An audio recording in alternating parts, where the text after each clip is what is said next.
اگر آزادی کا مفہوم کوئی سمجھنا چاہے تو شیخ الہند کے پیروکاروں سے سمجھے۔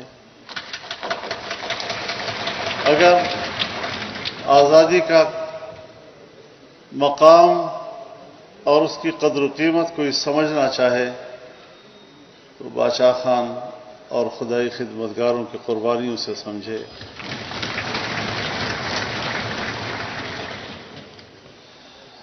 آج تو ہر آدمی چوراہے پہ کھڑے ہو کر غلامی کی علامت بھی کہتا ہے ہم آزادی کی جنگ لڑتے ہیں۔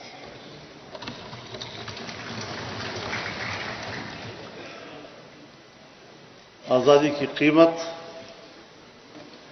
انہیں معلوم ہے جنہوں نے ہزاروں کی تعداد میں، ایک تعداد 50,000 بتائی جا رہی ہے کہ جو سولیوں پہ لٹکائے گئے، توپوں کے سامنے کھڑے کیے گئے، اور ایک انگریز کہتا ہے کہ ہزاروں لوگ قطار میں تھے، ایک ایک آدمی سے کہا گیا کہ اتنا کہہ دو کہ میرا اس تحریک سے تعلق نہیں، ہم آپ کو چھوڑ دیں گے۔ ہم نے سب کو توپ سے اڑایا اور ایک آدمی بھی ایسا نہیں تھا جس نے کہا کہ میرا اس تحریک آزادی سے تعلق نہیں ہے۔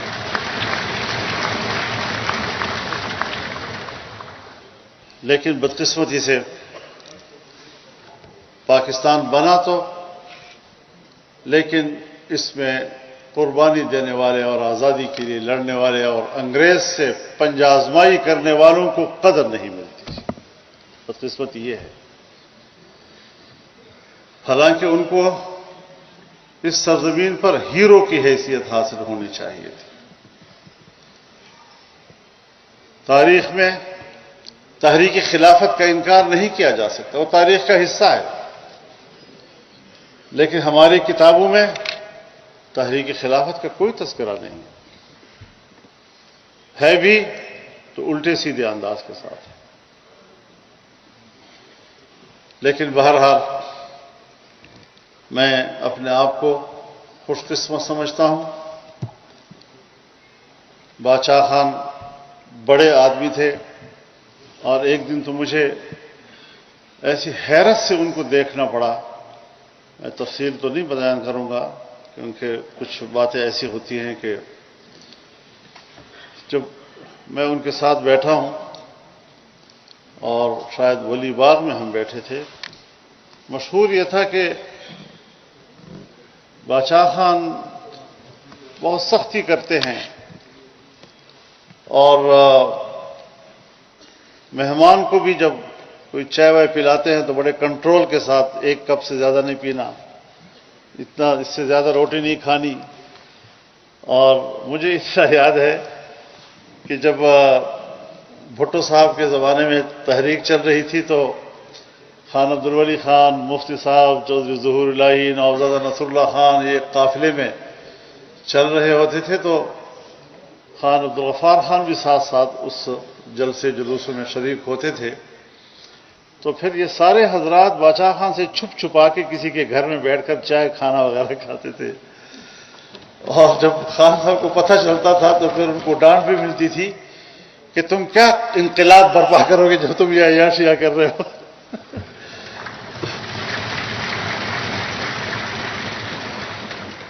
تو ایک دن میں ان کا مہمان ہوا، تو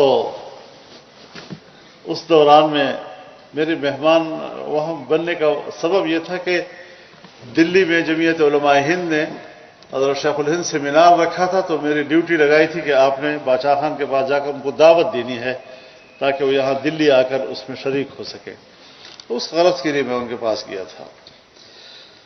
تو میں نے دیکھا کہ میز کے اوپر مٹھائی بھی پڑی ہوئی ہے اور چائے بھی، اور بڑی وافر، اور میں نے ڈرتے ڈرتے جب ایک کپ پیا تو خیال کیا کہ اب تو باچا خان ہمیں دوسرا کپ نہیں پینے دیں گے، تو باچا خان نے کہا کہ مولانا صاحب کو دوسرا کپ بھی بھر کے دو۔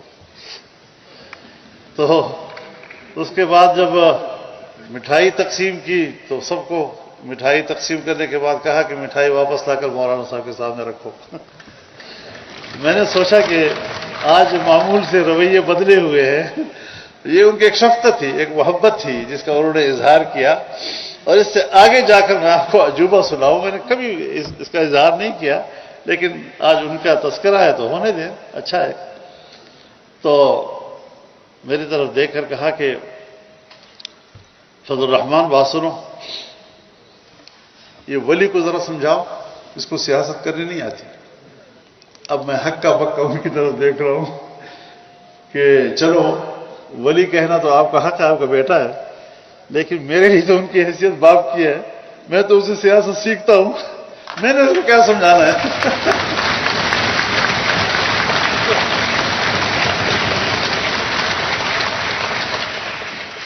تو اس طرح کا ایک والہانہ اعتماد کا ایک تعلق، اور اس محبت کے ساتھ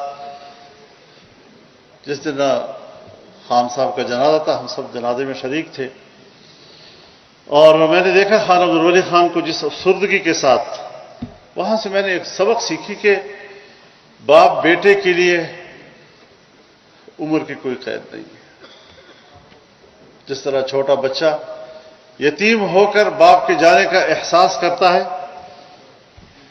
بڑی عمر میں بھی خان صاحب کو میں نے اسی احساس کے ساتھ دیکھا.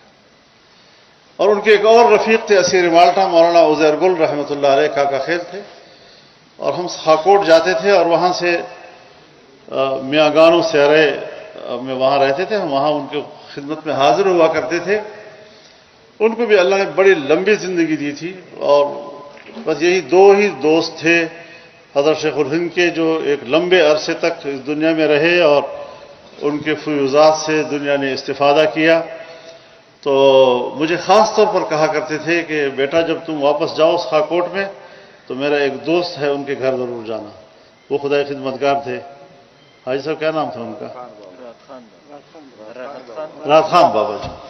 تو مجھے خاص طور پر ہدایت دیتے تھے کہ آپ نے میرے دوست کے گھر ضرور حاضری دینی ہے. اور پھر میں یہ سلسلہ نیک عمل خان تک اور اس کے بعد تک جاری رکھتا ہوں. جب وہاں جاتا ہوں تو ان کے ڈیرے پہ حاضری دیتا ہوں. لیکن خاندان ہے، وقت کے ساتھ ساتھ خاندان بڑھتے ہیں، پھر اس کے بعد حجرے تبدیل ہو جاتے ہیں، میزبان تبدیل ہو جاتے ہیں. یہ اللہ تعالیٰ کا ایک قدرتی نظام ہے. تو یہ ایک رشتہ اور تعلق ہے. اور جب خان صاحب دنیا سے چلے گئے تو